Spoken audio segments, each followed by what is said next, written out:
We are exactly where we want to be in this race. Some votes still being counted and races undecided in the midterm elections.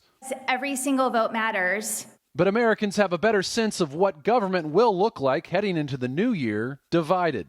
In Congress, Republicans appear on the brink of winning back a slim majority from Democrats in the House. The Senate remains closely split, with the majority currently undecided. And in the gubernatorial breakdown, it looks as though nearly half the 50 states will be run by Republican governors and half by Democrats. On Capitol Hill, Congressman Kevin McCarthy looked poised to replace Nancy Pelosi as Speaker of the House. The American people are ready for a majority that will offer a new direction, that will put America back on track. But polls suggest Democrats exceeded expectations in a number of midterm races, and President Joe Biden took note. Democrats had a strong night, and we lost fewer seats in the House of Representatives than any Democratic president's first midterm election in the last 40 years. The number of congressional seats flipped red for Republicans were fewer than expected.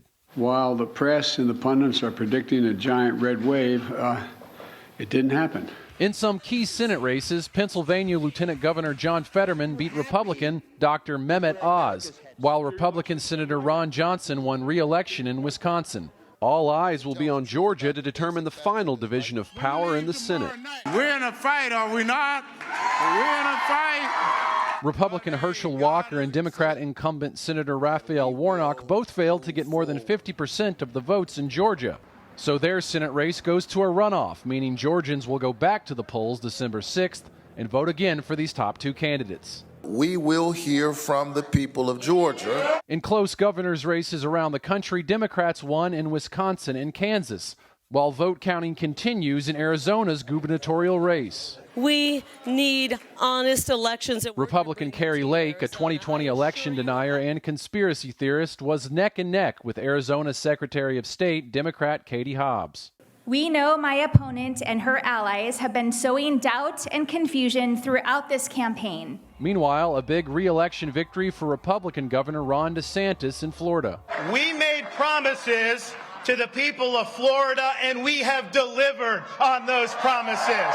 What drove Americans across the country to vote in the midterm elections? The economy is definitely a big one. Reported exit poll data conducted by Edison Research showed inflation was the most important issue to voters, closely followed by abortion. Women's rights. Democrats not supportive of the reversal of Roe v. Wade this summer at the Supreme Court. With Republicans looking to gain power in at least one chamber of Congress, President Biden's legislative agenda could be stifled over the next 2 years.